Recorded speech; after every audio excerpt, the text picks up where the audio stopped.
The human heart weighs approximately 300 grams, yet it carries the crushing weight of every betrayal, every unspoken word, and every scar left by those who were supposed to protect it. 10 years ago, my heart was full of ambition. I was Maya Vance, the prodigy of the Vance medical dynasty, the girl who breathed the scent of formaldehyde and gray matter as if it were oxygen. But in a single night of orchestrated malice, that heart was dissected without anesthesia. My sister, Juliana, didn't use a blade, she used a whisper.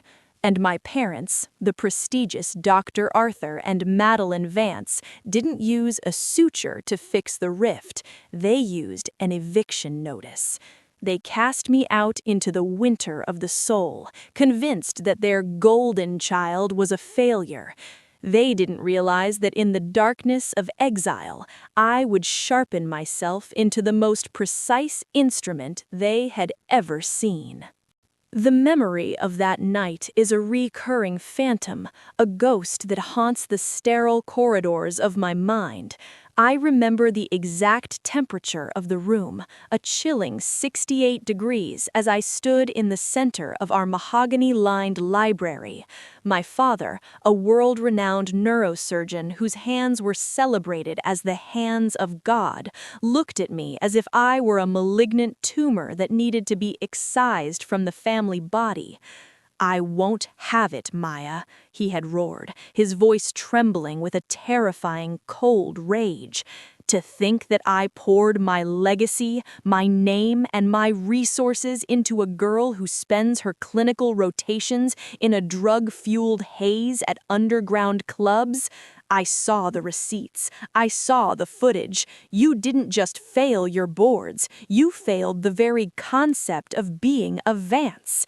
I was 21 years old, a third-year medical student with a 4.0 GPA, and I had no idea what he was talking about.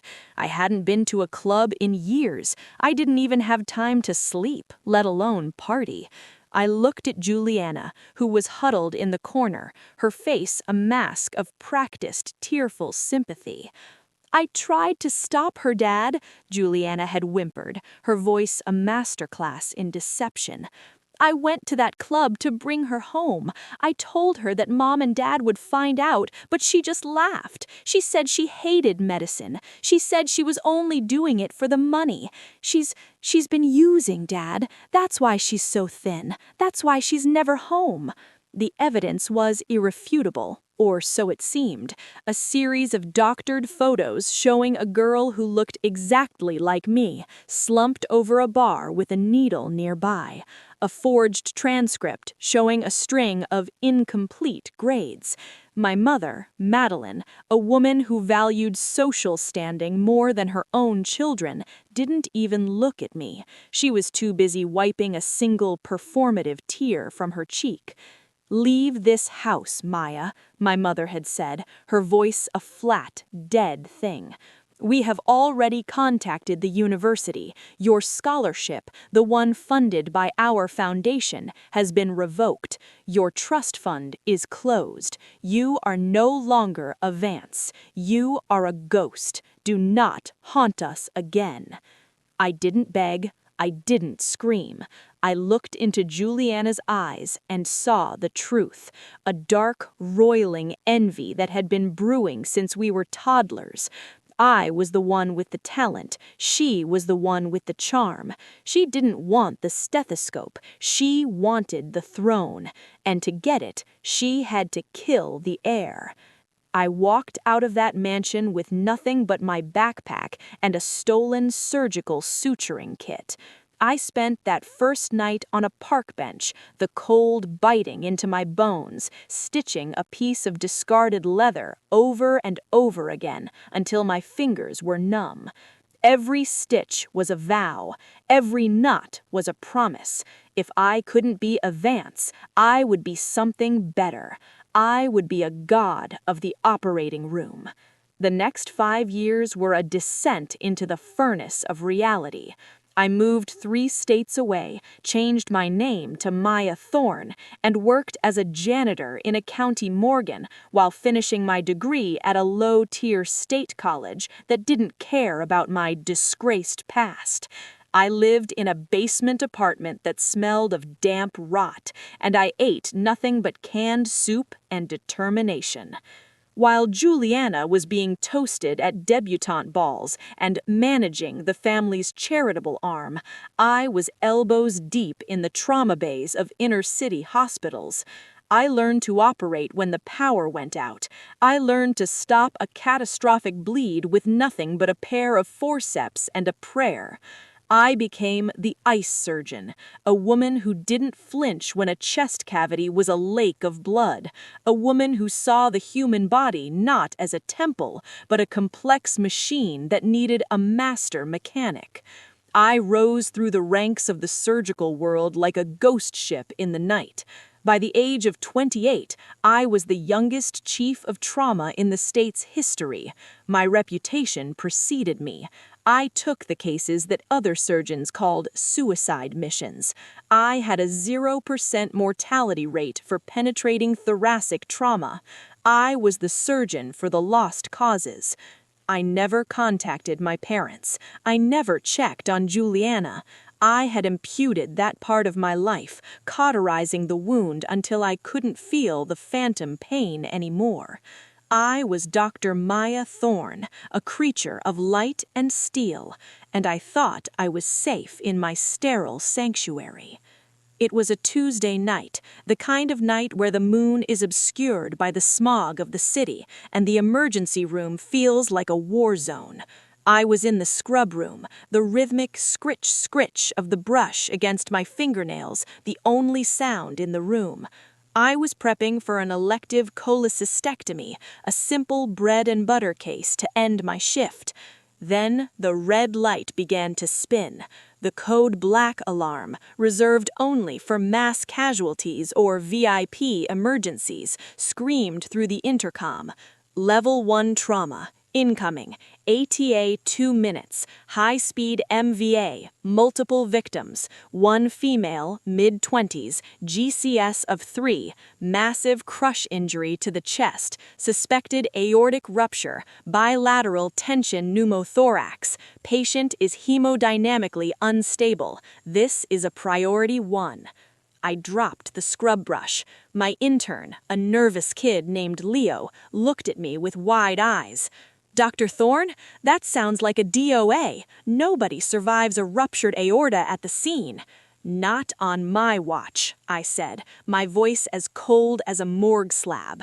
Leo, get the thoracotomy tray ready. Notify the blood bank. I want 10 units of O negative in the bay before the wheels hit the floor. Move.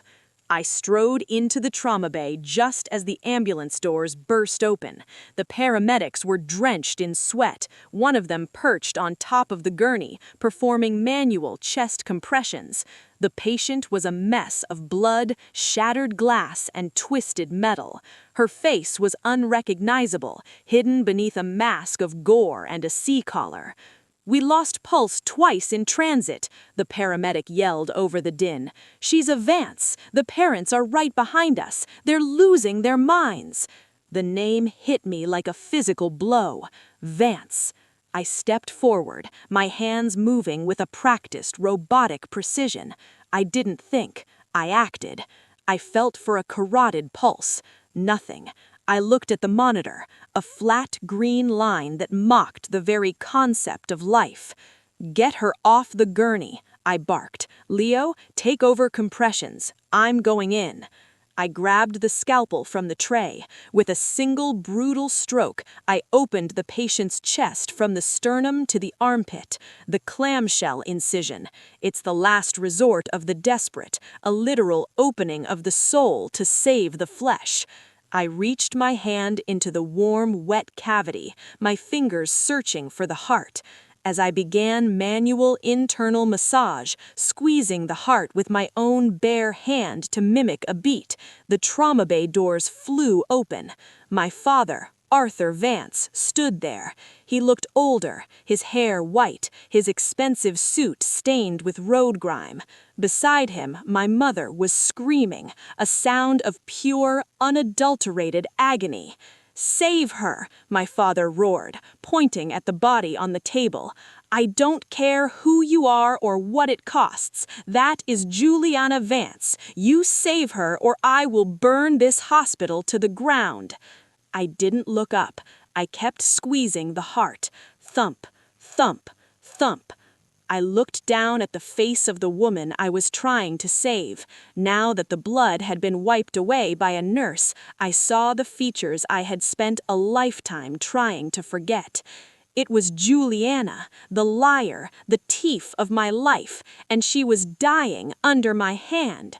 I looked at my father, my eyes meeting his through the clear plastic of my face shield.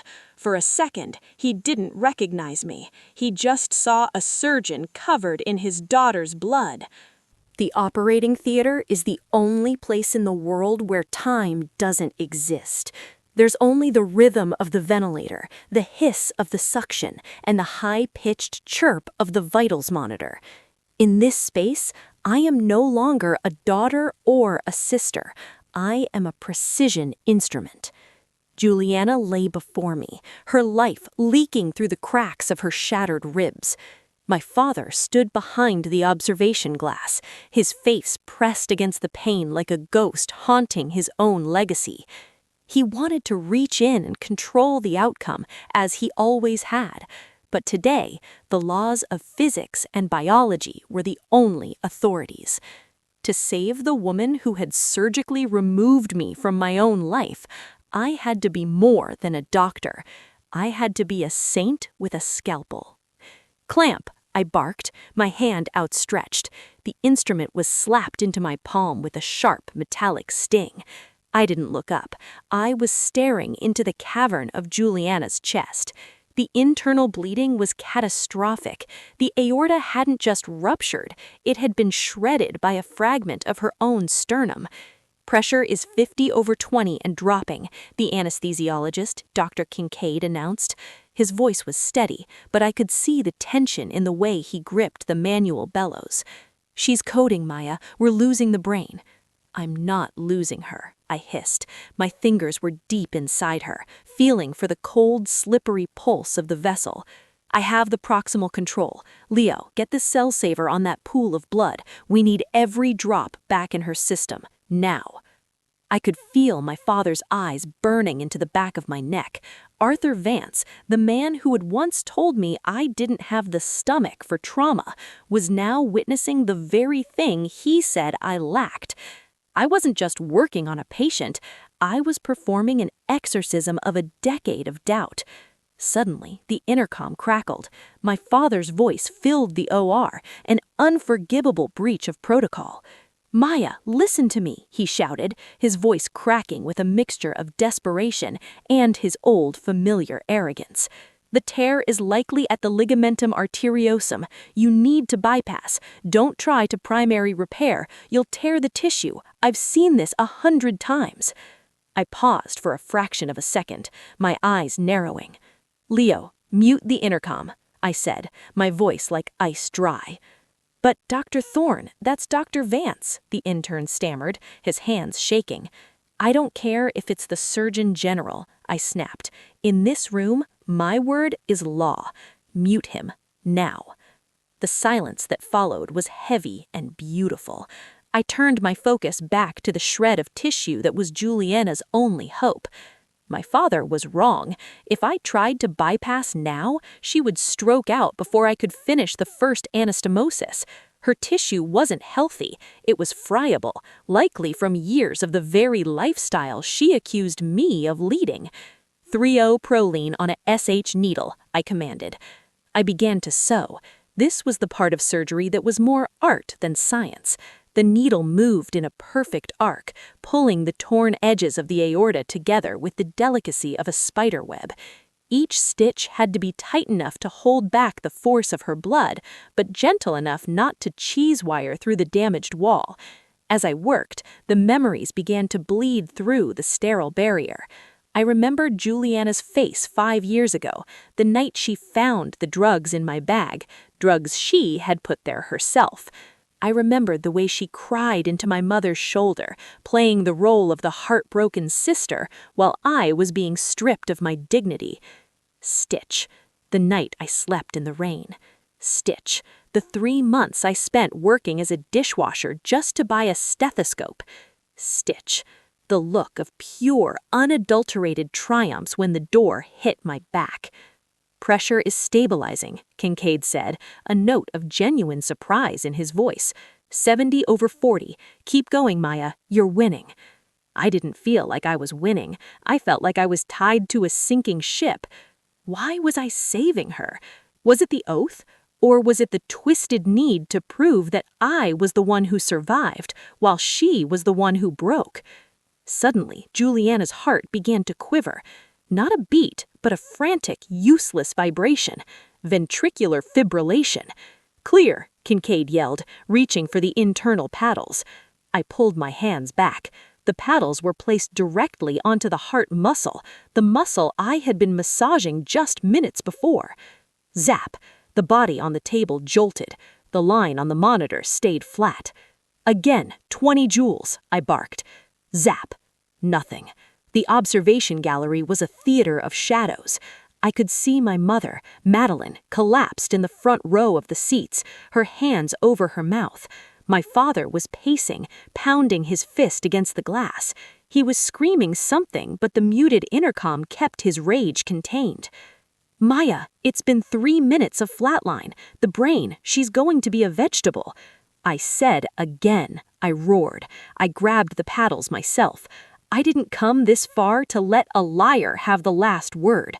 Come back, Juliana. Come back so you can see who saved you. Zap. A single, lonely spike appeared on the monitor. Then another. Then a steady, rhythmic beep, beep, beep. Sinus rhythm, Kincaid breathed, wiping sweat from his brow. My God, Maya, I've never seen a heart recover from that much trauma. "She's a Vance," I said, my voice dripping with irony as I stepped back into the field. "Now, let's close the chest. I need to check the abdominal cavity. If that liver is lacerated, we're back to square one." The next 4 hours were a blur of meticulous repair. I found a grade 4 liver laceration and a ruptured spleen. I moved with a cold, mechanical efficiency, my hands performing tasks that would have taken a team of 3 surgeons. I was a whirlwind of silk and steel. By the time I placed the last skin staple, the sun was beginning to rise, casting a pale, clinical light through the high windows of the hospital. I was drenched in sweat, my back felt like it had been fused into a single block of pain, and my hands were stained with the blood of the sister who had tried to erase me. I stepped out of the OR and into the scrub room. I tore off my gown, letting it drop to the floor like a discarded skin. I splashed cold water on my face, staring at my reflection. My eyes were bloodshot, surrounded by dark circles, but the ice surgeon was still there. I opened the doors to the waiting area. The smell of hospital coffee and floor wax hit me. My parents were there, instantly, looming over me like the architecture of a nightmare. "Is she alive?" my mother shrieked, clutching my arm. Her grip was tight, her nails digging into my skin. "Maya, answer me!" I pulled my arm away with a sharp movement. "She's alive. She's in the ICU. She's stable, but she's in a medically induced coma. Whether she wakes up or not is up to her now." My father stepped forward. He looked at me not with the pride of a parent, but with the calculating gaze of a rival. "That repair? I saw what you did through the glass. It was unorthodox. You risked a lot. If she had died, I would have had your license." I stepped into his personal space, ignoring the height difference. "You would have tried, Arthur, but you forget, this isn't your hospital. These aren't your rules. I am the chief of trauma here because I am better than you ever were. I saved your daughter's life while you were busy trying to play backseat driver from the gallery." "Maya, please," my mother sobbed. "We've been so worried. We thought you had truly fallen. Juliana told us such horrible things. And you believed her, I said, my voice as flat as a deadline. You didn't check the facts. You didn't ask me. You threw me out in the middle of winter with a backpack and a good luck. Don't pretend your worry now makes up for 5 years of silence. I turned to the head nurse. Notify me the moment her GCS improves. I want to be the first person she sees when she opens her eyes. I walked away, the sound of my clogs echoing in the hallway. I didn't head to the call room to sleep. I headed to my office. I had a phone call to make to a private investigator I'd been paying for years. Because now that Juliana was under my care, I was going to do more than just fix her body. I was going to dissect her lie. They say that trauma leaves a physical imprint on the body, a roadmap of pain written in scar tissue and misaligned bone. But the trauma Juliana inflicted on our family wasn't physical. It was a systemic infection of the truth. As I sat in my darkened office, the hospital's cooling system humming like a low-grade fever, I realized that saving her life was only the first phase of the operation. To truly heal, the abscess of her lies had to be drained.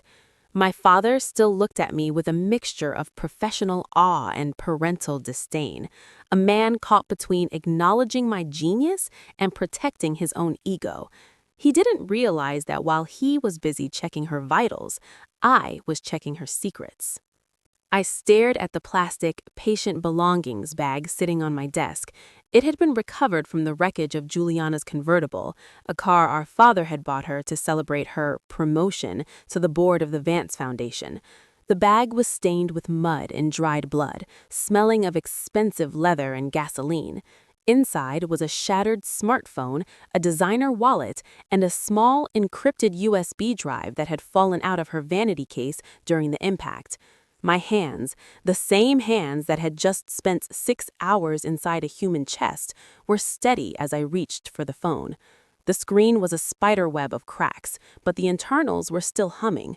My private investigator had once told me that people like Juliana, those who live by the lie, always keep a digital trail of their conquests. It's their insurance policy, their trophy room. I plugged the phone into my workstation. While the software began to bypass the passcode, I looked out the window at the ICU wing. I could see the silhouette of my father through the glass of room 402. He was sitting by Juliana's bed, holding her hand, the hand that had forged my signature and destroyed my scholarship. "You always were a tragic performance, Arthur," I whispered. The computer chimed. Access granted. I began to scroll through the deleted messages from 5 years ago. My heart, usually a cold and rhythmic machine, gave a hard thud. There they were. Conversations between Juliana and a local technician she had hired to doctor the drug-fueled party photos. "Make sure the face is clear, but the background is blurry enough to look like that basement club on 5th, one message read. "Maya won't even know what hit her. Dad is already looking for an excuse to cut her off. He hates how much she reminds him of Grandma Evelyn." The cruelty of it was breathtaking. She hadn't just framed me, she had exploited my father's deepest insecurities about his own mother, the woman who had been the true founder of the Vance legacy, and the woman I supposedly resembled the most. Juliana hadn't just stolen my career, she had weaponized my genetics against me. Suddenly, the door to my office swung open without a knock. My father strode in, his face a mask of exhausted fury. He looked at the bag of belongings on my desk, his eyes narrowing. "What are you doing, Maya?" he demanded, his voice echoing in the small space. "You should be in the ICU monitoring your sister, not sifting through her trash like a common thief." "I am monitoring her, Arthur," I said, not moving a muscle. "Her intracranial pressure is stable, and her kidneys are finally starting to process the trauma. As for this trash, it's the only part of this family that hasn't been scrubbed clean by your PR team." Arthur stepped toward the desk, his hand slamming down on the mahogany surface. I've tolerated your insolence because you saved her life, but don't think for a second that your medical degree gives you the right to judge us. Juliana is the victim here. She's the one lying in a coma while you sit here playing detective. Is she the victim, Father? I stood up, slowly, letting the height difference emphasize the power shift. I turned the computer monitor toward him. Look at the screen. Look at the date, July 14th. 5 years ago, the night you told me I was a disgrace to the Vance name. Arthur's eyes scanned the text. He didn't want to see it. His brain, trained for decades to recognize patterns in neurological scans, was desperately trying to ignore the pattern of betrayal in front of him. This could be anything, he stammered, his voice losing its edge. A joke, a misunderstanding. You're trying to tarnish her while she can't defend herself. She couldn't defend herself then, and I couldn't defend myself either, because you didn't give me a chance. You wanted the golden child to be the one who stayed home and managed your ego. You couldn't handle the fact that I was a better surgeon at 21 than you were at 30. Arthur looked like he had been struck. He sank into the guest chair, the light from the monitor reflecting off his pale skin. For the first time, he didn't look like a god of the OR. He looked like an old man who had been sold a counterfeit life. I told the board I wanted you off the case. I told them you were too emotionally compromised. Sterling is meeting with them now to discuss your conduct in the operating room. He wants to cite your refusal to follow my instructions as a safety violation. I laughed, a short, sharp sound that felt like a scalpel cut. Let them meet. I have the video of the surgery. I have the vitals logs that show your instructions would have caused a massive aortic tear. If Sterling tries to move against me, I won't just sue the hospital. I'll publish your medical incompetence in the New England Journal. Maya, please. Arthur covered his face with his hands. What do you want? Is it money? Is it the house? I'll give you anything to make this stop. I leaned over the desk, my face inches from him. I don't want your money, Arthur. I already have more than I can spend, and I don't want the house. It's full of ghosts and liars. I want you to go back to that ICU room. I want you to sit there and wait for your perfect daughter to wake up. And when she does, I want you to show her exactly what I found. Because the surgery isn't over yet. We haven't even started on the truth. I grabbed my white coat and walked past him, the rustle of the fabric, the only sound in the room. I headed for the ICU. I had a patient to check on, and for the first time in 10 years, I wasn't the one who was bleeding. The transition from a medically induced coma to consciousness isn't a sudden leap. It's a slow, agonizing crawl through a fog of chemical suppression and physical trauma. In the ICU, the monitors are the only honest storytellers. They don't care about family names or past betrayals. They only care about oxygen saturation and mean arterial pressure. I stood by Juliana's bedside at 3 a.m., watching the flicker of her eyelids. I had spent hours mending her flesh, but I knew that the moment she opened her eyes, she would try to find a way to tear mine out. Some infections are deeper than the skin. They are in the marrow of the personality. The hum of the ventilator was the only pulse in room 402. I reached down and adjusted the flow of the propofol, tapering the dosage. It was time. Juliana had been stable for 48 hours, her body miraculously holding on to the repairs I had performed. But as a surgeon, I knew that the physical recovery was the easy part. The psychological confrontation was the true surgery, the one without anesthesia. Her eyes snapped open. They weren't filled with the soft, hazy gratitude you see in movies. They were sharp, darting around the room with a predatory instinct. She saw the tubes, the monitors, and finally she saw me. For a moment, her pupils dilated with primal fear. Then the fear vanished, replaced by a cold, calculating recognition. I reached over and clicked off the ventilator, allowing her to breathe through the nasal cannula. She coughed, a wet, jagged sound that made the monitors spike.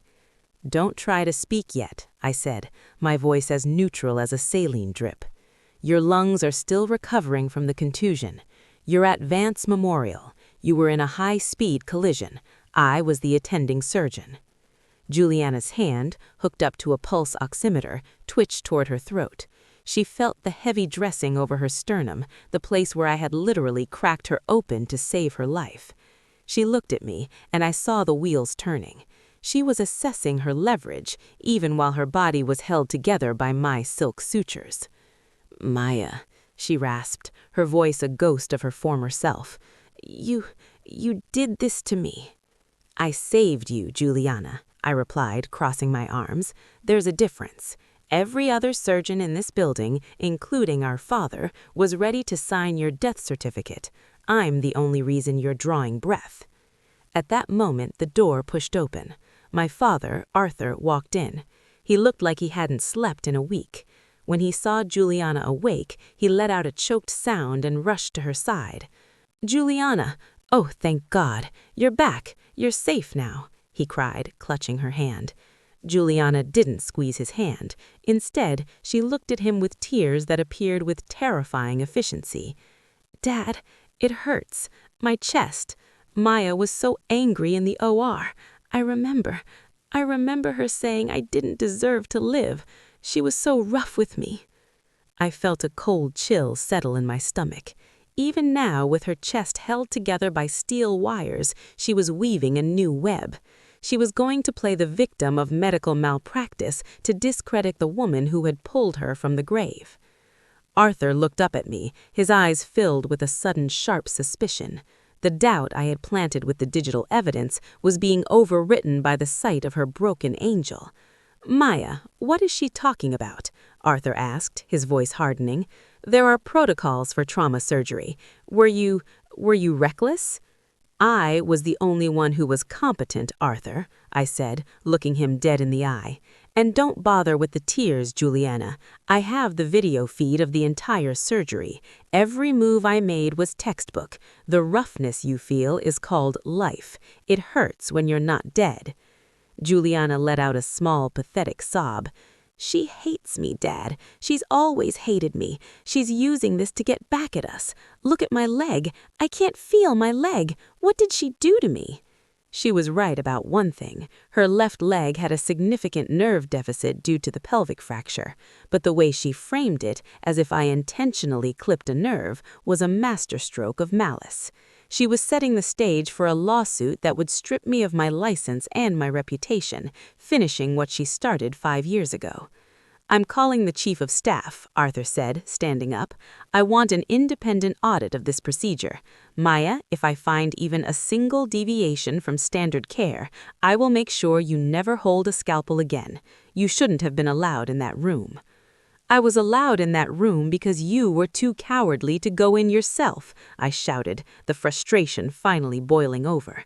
"You sat in the gallery and watched. You saw the aorta repair. You know it was a miracle."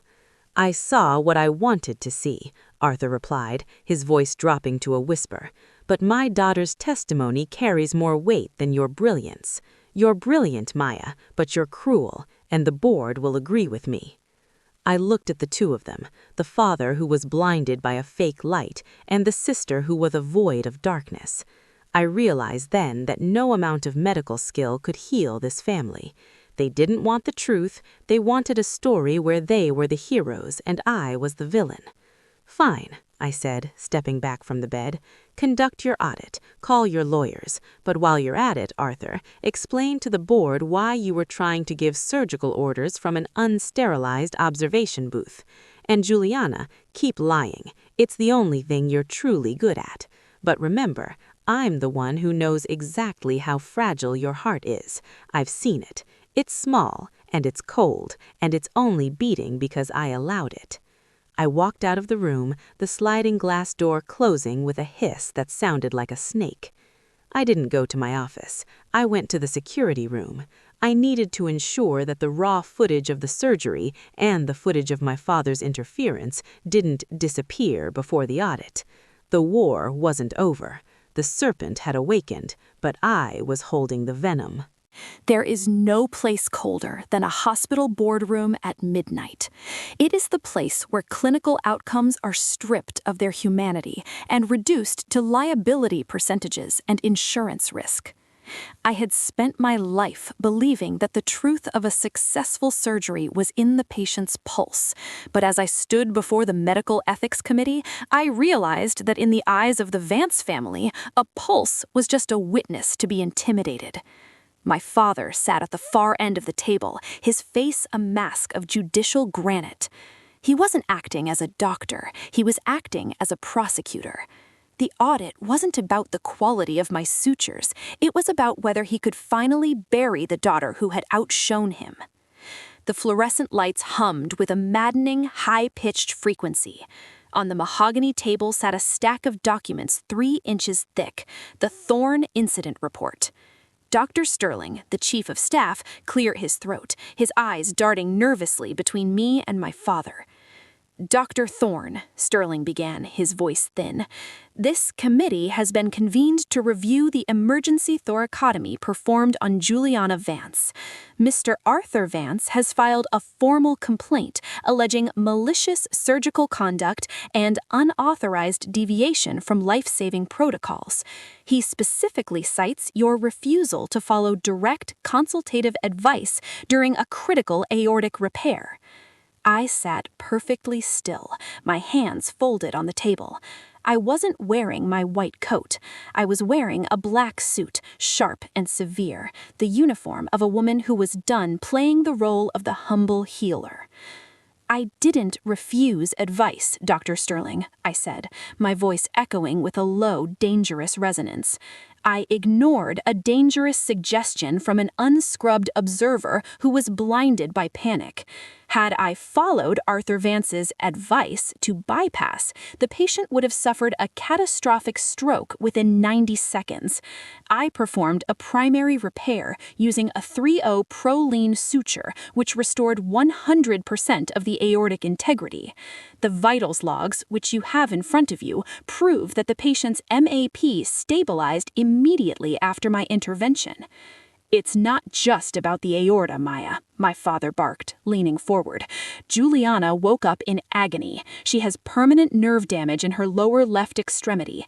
She claims you were aggressive, that you made comments about her character while her chest was open. You turned an operating room into a courtroom for your own petty grievances." I looked at him, and for the first time, I didn't feel the old familiar sting of his rejection.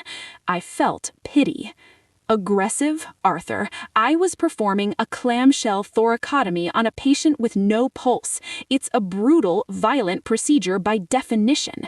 If she wanted a gentle experience, she shouldn't have driven her car into a bridge at 90 miles per hour. A murmur ran through the committee members. "The toxicology report," a woman named Dr. Eris interrupted. "We haven't seen the final results. The police are still investigating the cause of the crash." This was the opening I needed. I reached into my briefcase and pulled out a manila envelope. "Actually, I have the preliminary toxicology report from our own lab, and I have something else, a piece of evidence recovered from the patient's vehicle that the police haven't processed yet." My father's eyes narrowed. "What are you talking about? Everything was handed over to the authorities." "Not everything," I said. I pulled out a small, high-definition printout of a text message. "Juliana wasn't cut off by another driver, Arthur. She was mid-conversation with her dealer, and she wasn't just buying, she was panicking because a private investigator, one I hired 6 months ago, had finally traced the offshore account she used to store the money she stole from your foundation." The silence in the room became absolute. I could hear the clock on the wall ticking like a countdown. "I've been tracking the golden child for a long time," I continued, my voice steady. "I wanted to know where the money went. It turns out Juliana didn't just frame me 5 years ago. She's been systematically embezzling from the Vance family estate ever since. The crash happened because she was reading an email from her bank notifying her that the funds had been frozen by federal investigators." Arthur's face turned a sickly, translucent gray. That's impossible. Juliana doesn't know anything about finance. She manages the charities. She laundered through the charities, Arthur, I corrected him. I have the ledger. I found it on the encrypted drive from her car, the same drive that contains the original, unedited photos from 5 years ago, the ones that prove she hired a professional to put my face on someone else's body. Dr. Sterling looked at the documents I slid across the table. His hands were shaking. The audit wasn't about me anymore. It was about the total collapse of the Vance reputation. "This is a medical board, Dr. Thorne," Sterling stammered. "This information, while shocking, doesn't negate the allegation of surgical malice. Doesn't it?" I leaned forward. "Juliana is alleging that I caused her nerve damage out of spite. I am proving that she's a pathological liar with a documented history of framing me for her own crimes. In medical terms, her testimony is unreliable due to characterological defect. In legal terms, she's a felon."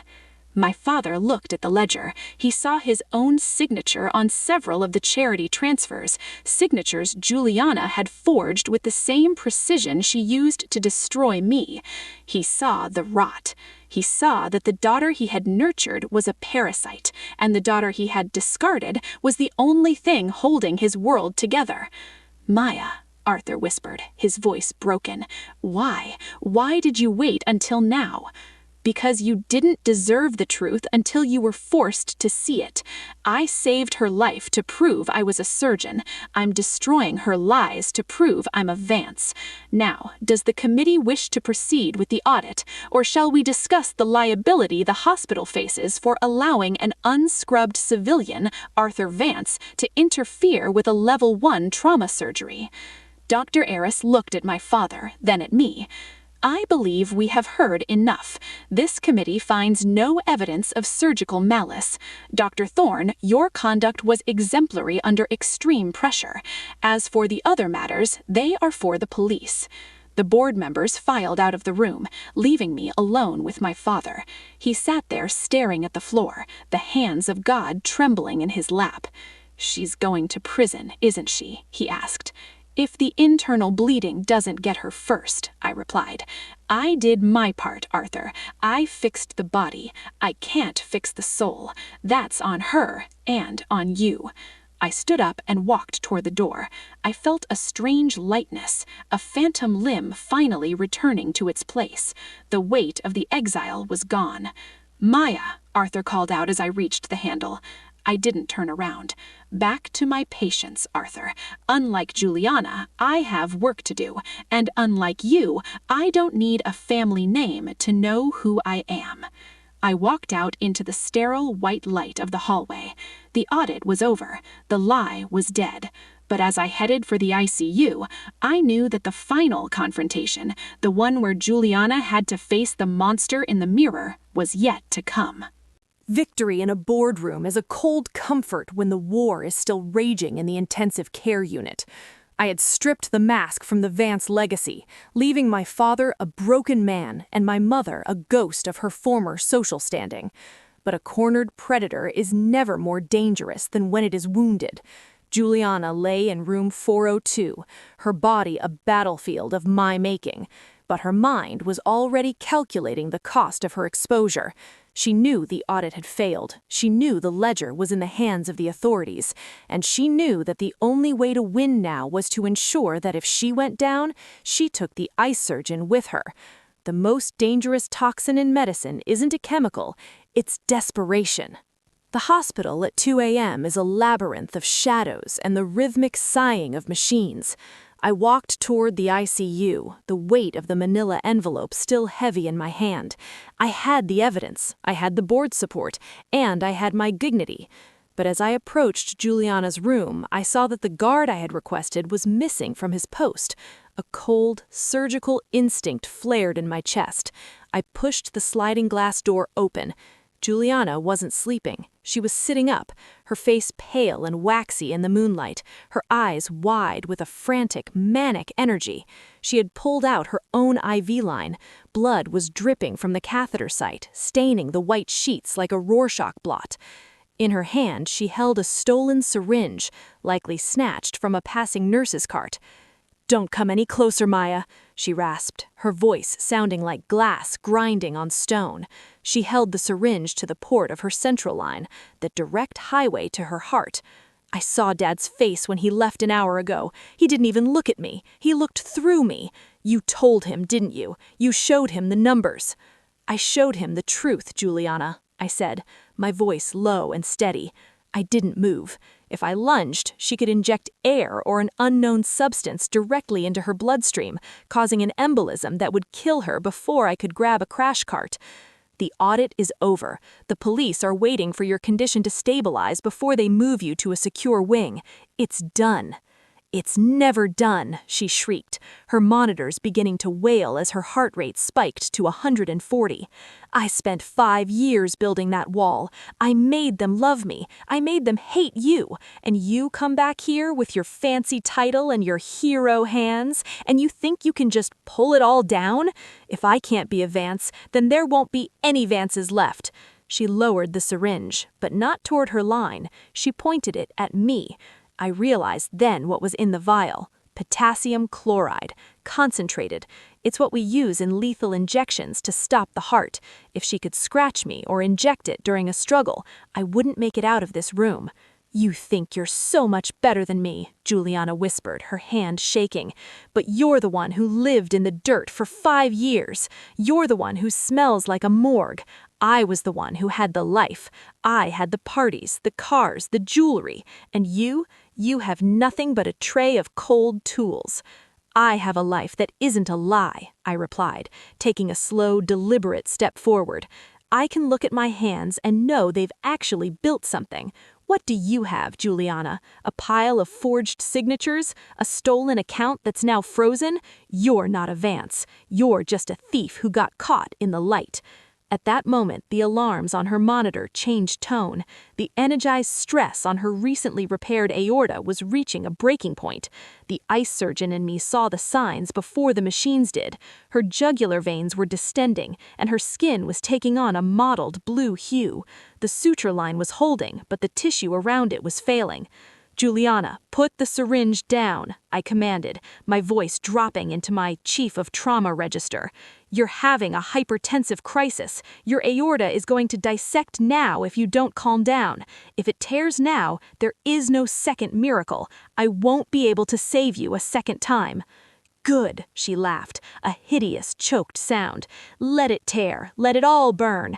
I'll die, and the last thing the world will see is the great Dr. Thorne failing to save her own sister.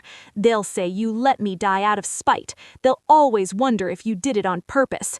She lunged at me, the needle glinting. I dodged, my reflex honed from years of dodging erratic patients in the trauma bay.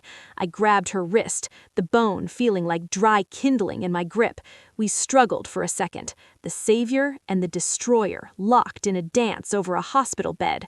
Suddenly, Juliana let out a sharp, guttural gasp. She went limp, the syringe falling from her fingers and rolling across the linoleum. Her eyes rolled back into her head, and her monitor flatlined into a continuous, soul-piercing tone. "Code blue, room 402, I shouted, dropping to my knees to check her carotid. Nothing. She had triggered a massive secondary rupture. The crash team burst through the doors seconds later. My father was among them, his face a mask of horror. "What happened? Maya, what did you do?" "She ruptured," I yelled, already on top of the bed performing compressions. "Get the intubation kit. I need the internal paddles. Move." For 20 minutes we fought.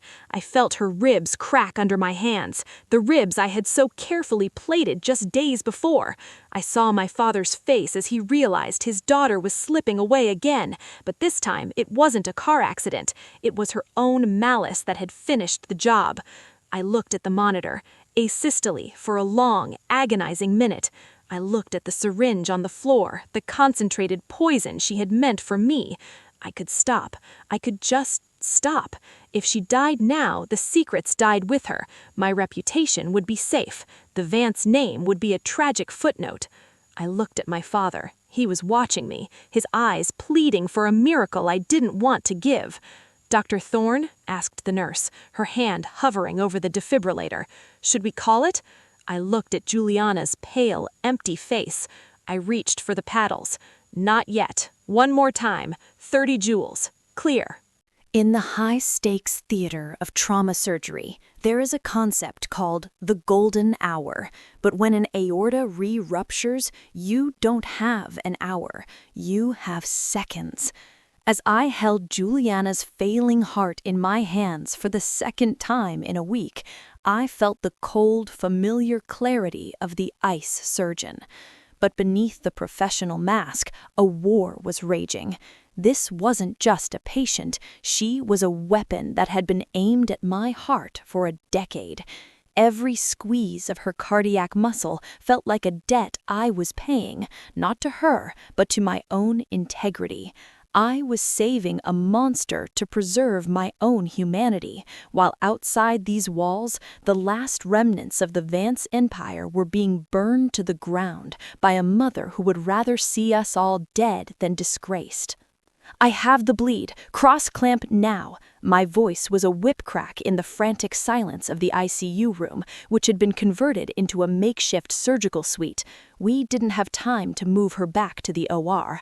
I had opened her chest right there on the bed, the sterile field compromised, the stakes astronomical. Her pH is dropping, Maya. She's becoming acidotic, Dr. Kincaid warned, his brow glistening with sweat. If you don't get that clamp secure in 30 seconds, the brain is gone. This isn't surgery anymore, it's a massacre. My father, Arthur, was pushed back into the corner by the trauma team. He was watching me, really watching me. For the first time, he didn't see a rival or a disappointment. He saw a titan. He saw his daughter performing a feat of vascular repair that surpassed anything he had ever achieved in his prime. But the look on his face wasn't pride. It was the look of a man watching his house collapse in slow motion. Done, I exhaled, the clamp finally biting into the tissue. The fountain of blood subsided into a slow ooze. Leo, start the warm saline irrigation. We need to combat the hypothermia. And get me the 4.0 G-Tex Gore-Tex. I'm going to reinforce the entire arch this time. No more leaks. As I began the painstaking process of rebuilding her arterial wall, a nurse hurried in, leaning over to whisper into Dr. Sterling's ear. Sterling's face went pale. He looked at me, then at Arthur. Dr. Thorne, Arthur, you need to know, Sterling stammered. Security just reported an incident in the administrative wing. Madeline Vance, she was found in the server room. She was attempting to initiate a bulk delete on the hospital's forensic backups. When the guards intercepted her, she had a breakdown. The needle in my hand didn't tremor, but the world felt like it shifted on its axis. My mother, the woman who had spent 50 years cultivating a facade of perfect elegance, was now a common saboteur, crawling through server rooms like a rat to protect a name that was already dead. Did she succeed? I asked, my voice flat, never taking my eyes off the suture line. The IT team stopped her, but the physical drive containing Juliana's car data, it's missing. She must have hidden it or passed it to someone before she was detained. Arthur let out a broken sob, sinking into a chair. Madeline, what have we become? We're not a family, we're a crime syndicate in white coats. You were a family of illusions, Arthur. I was just the one who didn't fit the script. I focused back on Juliana. Her heart was beating again, a weak, thready rhythm that felt like it was apologizing for existing. She was alive, but she was broken in ways that no surgeon could fix. The potassium chloride she had intended for me was still on the floor, a drop of it glinting in the harsh fluorescent light, a silent testament to her intent. She's stable, I finally announced, 2 hours later. I stepped back, my hands covered in a mixture of blood and saline. But I can't guarantee her cognitive function when she wakes up. I walked out of the room, leaving the team to finish the closing. I didn't head to the locker room. I headed straight to the security office where my mother was being held. I found her in a small interrogation room, still wearing her pearls, her hair disheveled for the first time in my life. She looked at me with a hatred so pure it was almost beautiful. You just couldn't leave it alone, could you, Maya? You had to come back and dig up the dirt. You were always the difficult one, the one who didn't know how to keep a secret for the sake of the family. The secret was a lie, Mother, I said, sitting across from her. I placed the syringe Juliana had dropped on the table between us, protected in a plastic evidence bag. Your favorite daughter just tried to murder me with this. Concentrated potassium. Did you teach her that too, or was that her own Vance initiative? Madeline looked at the syringe, and for a second I saw a flicker of genuine horror, but it was quickly replaced by the cold armor of her social standing. She was under pressure. People do strange things when they're cornered. If you had just stayed away, none of this would have happened.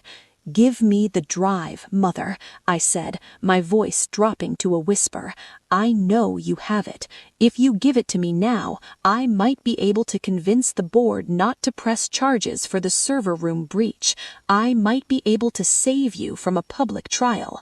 My mother leaned forward, a cruel smile touching her lips. You are late, Mother. Juliana didn't die. I saved her, again, and the IT team already made a mirror of the drive before you even entered the building. You didn't save the family name. You just added obstruction of justice to the Vance portfolio. I walked out of the room, leaving her screaming my name in the hollow hallway. I headed back to the ICU. I had one more debt to settle. I went to Juliana's bedside, looked at her pale, unconscious face, and I felt nothing. No hate, no love, just the cold satisfaction of a job done right. I reached into my pocket and pulled out my own phone. I had a message from my private investigator. We found the technician. He's ready to testify. The original photos are secure. The war was over, and as the sun began to rise over the hospital, I realized that the Vance legacy was finally dead, but Dr. Maya Thorne was just beginning. The practice of surgery is often called the healing art, but any surgeon worth their salt knows that to heal, you must first be willing to cut. You must remove the necrotic tissue to save the organism. For 10 years, I was the part of the Vance family that was cut away, discarded as waste. But as I stood in the grand foyer of the courthouse 6 months later, I realized I wasn't the waste. I was the surgeon. And today, the final piece of the tumor was being removed. The Vance name was no longer a title of nobility, it was a clinical case study in moral decay, and I was the one delivering the final prognosis. The courtroom was filled with the oppressive scent of old paper and expensive perfume. My mother, Madeline, sat at the defense table, her head held high though her eyes were hollow. Juliana sat beside her in a wheelchair, her chest still scarred by the clamshell that had saved her life, her left leg thin and withered. She looked like a broken doll, a shadow of the woman who had once convinced the world I was a monster. I sat in the front row, wearing the same black suit I had worn to the audit. I wasn't there to testify. My evidence had already done the talking. The digital drive, the recovered messages, and the testimony of the technician Juliana had hired years ago had turned the trial into a televised execution of her reputation. The prosecutor, Marcus Thorne, no relation, though I liked the irony of the name, stood before the judge. The evidence is clear. Juliana Vance did not just embezzle $40 million from the Vance Foundation, she orchestrated a decade-long conspiracy to defame and disinherit her sister, Maya Vance, to ensure her own control over the family's assets. And when the truth was uncovered, she attempted to take her sister's life in a state of medical vulnerability. Juliana looked at me then. There was no apology in her eyes, only a flickering, dying ember of the same envy that had started this fire. She had lost her beauty, her money, and her freedom, but even now she hated me for being the one who survived. The court finds Juliana Vance guilty on all counts, the judge announced, the gavel striking the wood like a heartbeat. Due to her medical condition, she will serve her 15-year sentence in a secure medical facility. Madeline Vance, for your role in the obstruction of justice and the attempted destruction of evidence, you are sentenced to 5 years. I watched as they were led away. My mother didn't look at me. Juliana didn't scream. The silence was their final defeat. As the courtroom cleared, only one person remained, my father. Arthur Vance sat in the back row, his face a map of regret and exhaustion. He had lost everything, his wife, his favorite daughter, and his prestigious hospital. I walked over to him. I didn't feel triumph. I felt the kind of peace that comes after a long, successful operation where you know the patient will never be the same, but they will live. "It's over, Arthur," I said quietly. He looked up at me, his eyes wet. "I've sold the mansion, Maya. I'm moving to a small practice in the north. I can't stay here. Every time I see the Vance Memorial sign, I think of what I did to you. I think of the 5 years I wasted believing a lie." "You didn't just believe it, Arthur. You fed it. But I'm not interested in your guilt. I'm interested in the future. I've bought your shares of the hospital. I'm renaming it Evelyn's Center for Trauma and Research. We're going to focus on the patients that society discards, the ones who don't have a Vance name to protect them." Arthur nodded slowly. "She'd like that. My mother, she always said you were the only one with her fire. I was too weak to see it." He stood up, his hands finally steady. "Will I ever see you again, Maya?" "Maybe in the journals," I said, a small, genuine smile touching my lips. "I'm presenting my paper on aortic reconstruction at the summit next month. It's dedicated to the ice surgeon, the woman who learned to sew in the dark." I walked out of the courthouse and into the bright, blinding light of the afternoon. The city was moving, indifferent to the fall of the Vance dynasty. I walked toward my car, but I stopped when I saw a young medical student sitting on the steps, her nose buried in a thick textbook, her fingers tracing the diagrams of the human heart. She looked up at me, her eyes wide with recognition. "Dr. Thorne, I saw the trial. I'm a first year at the college. I just wanted to say, thank you. You're the reason I didn't quit when things got hard." I reached into my bag and pulled out the old, battered stethoscope I had carried since the night I was kicked out. I handed it to her. "The skin is thick, but the heart is fragile. Keep your hands steady and your eyes on the truth. The rest is just noise." I drove back to the hospital, not the Vance Memorial, but my hospital. I walked through the doors, and the staff didn't look at me with fear or suspicion anymore. They looked at me with respect. I was no longer the shame of the family. I was the gold standard. I went to the scrub room. I began the familiar rhythm of the wash. Scritch, scritch. The water was warm. My hands were clean. I looked at the red light above the trauma bay. It wasn't a warning anymore. It was an invitation. I stepped into the OR, the doors hissing shut behind me. I looked at my team, my family by choice. I picked up the scalpel, the blade glinting under the lights. "All right, everyone," I said, my voice steady and full of life. "Let's begin. We have a life to save."